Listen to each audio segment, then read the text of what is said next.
Hello everybody. It's a little bit late and I'm kind of tired, but I figured I could just go on ahead and do a little bit of a little video today, considering I missed today. Kind of ran out of videos and time.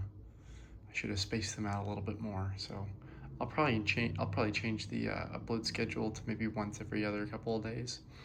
And that'll kind of depend also on what I'm able to upload and what I'm not able to upload, but besides the point, I figured it would be beneficial if I just quick little upload today and cover another lesson in the Nihongo Samatome series and cover these 4 particular grammar points. So the first grammar point that I'm going to cover is teoku. Teoku as a construction literally means to do a certain action in advance. It's kind of related to tearu, but it's a little bit different in the sense that tearu kind of removes the volitionality of that particular thing happening. And we'll cover that in a later section of this book. But for now, let's focus on teoku. So let's just say you're trying to do something for the sake of some other thing, like for preparation for something. So in the first example sentence, I have shiken no mae ni, so before the exam, benkyou shite okimasu. I will study literally in advance. So what we do is that we take the verb benkyou right there, and we have the te form of suru, and then we append oku at the end, and we do that in the mas form of okimasu, right?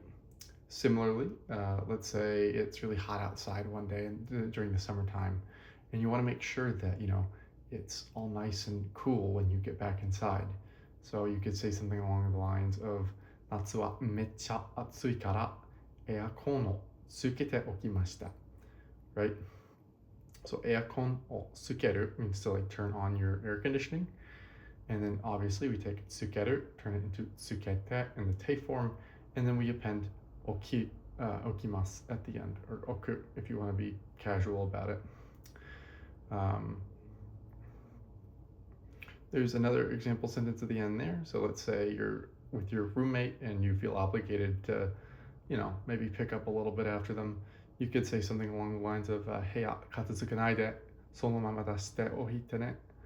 So you could say something like, well, don't pick up the room yet, katsuzukanai de sono mama, so as it is, dashite ohite ne. Just kind of leave it as it is, basically. That's kind of a rough translation of that sentence. Dasu is a very versatile verb, as it is. The second construction I'd like to cover today is temoi or temo kamawaranai. Oh my goodness, temo kamawaranai. I'm not used to temo kamawaranai because you don't really ever hear that unless it's kind of formal. I think that one's a more formal term. Oh well, but you tend to hear temoi a little bit more than temo kamawaranai. So temoi and temo kamawanai are used for asking permission to do certain things, right? So we've covered te kudasai, which means can you please do this sort of thing. So you're asking someone to do something maybe on your behalf, or to do something for you, or to bring something for you. But this is when you're using or asking a question when you yourself, the actor, want to know if something is okay to do, right? Or you're even not even asking if something's okay to do. You can even just make a statement that it is okay to do something like that. Do something that is okay. So the first example sentence kind of distinguishes with that by making it a statement instead of a question. So it's tanjoubi no pate ni wa sukoshi sawaide mo ii da. So tanjoubi no pate ni wa, at like a birthday party, sukoshi sawaide mo ii. So sawaide is the te form, or really more specifically the de form of the verb sawagu, which means to make noise. So the sentence would itself be at birthday parties. So tanjoubi no pate ni wa sukoshi sawaide mo ii da. Sukoshi sawaide, oh my goodness, sukoshi sawaide mo ii. It is okay to be a little bit noisy, right? Sawagu is one of those like stative verbs. So like shiteru is like an example of that. So if you're in the state of knowing something, right? You just shitemasu. What's another one? It's 12:30 and I'm tired. I've been doing physics all day, so I can't think of any off the top of my head at the moment. But there are stative verbs out there, and you can kind of think of it in that sense. Damaru, I guess, is to be silent. Damateru, or damare, you might hear people say, like, shut up. It's kind of impolite, but the opposite of salagu, right? The second example sentence is that question thing. So if you're asking permission to do something, so let's say you need to ask a day off for work, and it's like in the future sometime. You could say, 来年の月曜日, so next Monday, or next week on Monday, 休んでもいいですか? Now, yasumu typically means to rest, but in the case where it's a transitive verb, you can use that to mean like to take a break at a certain time. So I know I kind of made this a little bit of a semi-informal sentence without using the particle o in there, but you might add the particle o in there in order to really hammer home the object being getsuyobi, or raishu no getsuyobi. But here we're asking a question. So we're asking, is it okay if I can take next week on Monday off? Yasumu becomes yasunde, and then we add the moi at the end. Yasunde moi desu ka? When you be more particular with my tones.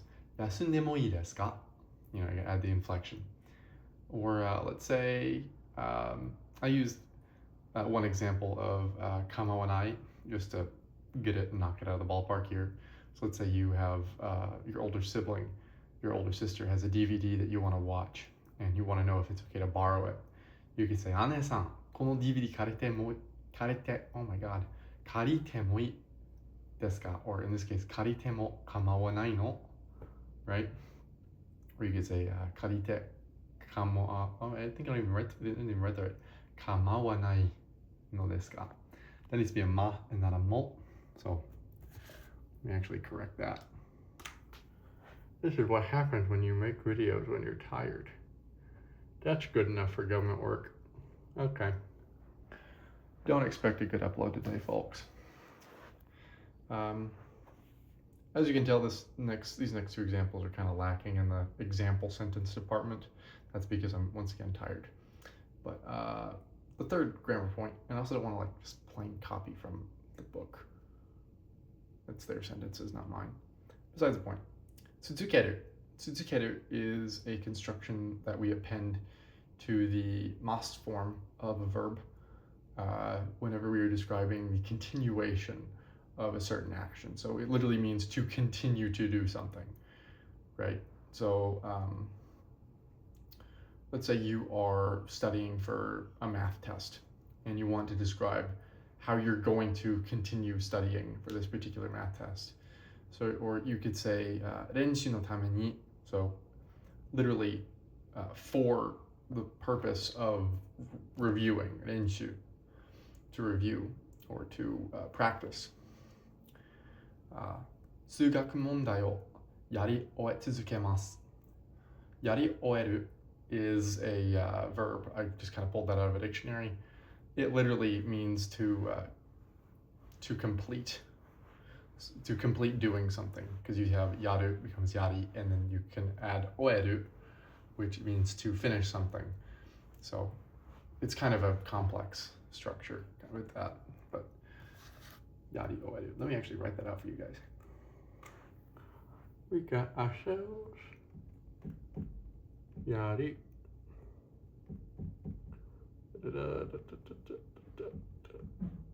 Yari oeru, like that, right?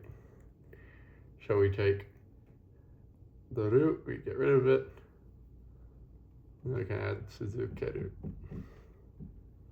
You guys get to hear my whiteboard clamor against the wall as I show you guys things. You can also talk about how you did things or continue to do things even in the past tense. It continues there. So in this next sentence, I thought of something that was kind of simple. 公園で3時間歩き続けていた. Right? I continued walking through the park for 3 hours. It's kind of a silly sentence, but we can take aruku. We have aruku, the verb. We make it the mas form aruki, and then we append tsuzukeru here, but because we want to say that we had done something in the past, we change it to the te form and then add the past tense of iru. So 歩き続ける becomes 歩き続けていた, right? And then obviously koen de being like in the park, 3時間, you can say 3時間に if you wanted to, but sometimes you can just say 3時間 as it is in terms of just to establish time. And then last but not least, we have toyu or teyu. It kind of looks like teila. I don't mean to edit that down. Let me get my pen again. Toyu. There we go. Pardon my chicken scratch, you guys. But yeah. So toyu or teyu is a construction that is used whenever you are describing what something is called, at least in this particular context. You're going to see other constructs in the future like toyu yorimo or something like that, which also gets used. But in this particular case, it's strictly to describe like what something is called, right? So for instance, right now I'm reading a book called Kokoro by Natsume Soseki, or at least I'm trying to. Thank you, Soseki Project, for having wonderful translations online for when I don't know what that outdated kanji means. So if you wanted to say that I, right now, am reading a novel called Kokoro, you could say, Watashi wa ima, I am right now, kokoro toyu shosetsu, right? Kokoro toyu shosetsu. So, shosetsu, novel. So I want to say a novel called Kokoro. So you say kokoro toyu, the name of something, toyu, or teyu, if you're being a little bit more informal. So, 私は今、心という小説を読んでるよ, right? So I'm reading a book, or I'm reading a short novel called Kokoro right now, right? This is kind of a play on an example sentence in the book, but I kind of wanted to show you guys how you could use the more informal construction of teyu. So, as we all know, Japanese loves contractions. So teyu is kind of the contraction toyu. And we can use that to just in replacement of toyu in a sentence. So you could say here, ohanami toyu ibento, or you could say ohanami teyu ibento. But if you use teyu, I just leaned on finishing the sentence in a more informal fashion. So you say, ohanami teyu ibento shitteru no, right? Do you know about an event called ohanami, or cherry blossom blooming, or cherry blossom viewing? Oh my goodness gracious. Or you're watching the cherry blossoms bloom. But yeah, that's how you use that construction. Pretty straightforward. But yeah, that's basically what we have for today. Thank you for listening to me stumble drowsily over a foreign language, trying to describe how these things work. We've got, once again, just as a review, we got teoku, which is what we use to describe doing things in advance. We got temoi and temo kamawanai to describe whether or not an action is okay to do or not. You can use it to ask permission to do things, or to just give some sort of statement about what things are good, or what things are good to do and what things aren't good to do. Then we have tsutsukeru, which means to continue to do something. And we can use that obviously to describe if we are continuing a particular task, or if we had continued doing a particular task. And then we use the mas form construction of the verb in order to make this particular construction. And then last but not least, we have the toyu teyu construction, where we literally just append that to the end of the name of something, and then we use that whole phrase to modify the object that we are trying to name, right? This one I probably should have used like a negative form. I think there's another specific construction for that in the textbook that has some pretty decent examples, and I'll get around to that when it comes about. But anyway, that's really it for today. Thank you for watching once again, and I'll try and make more cognizant videos in the future.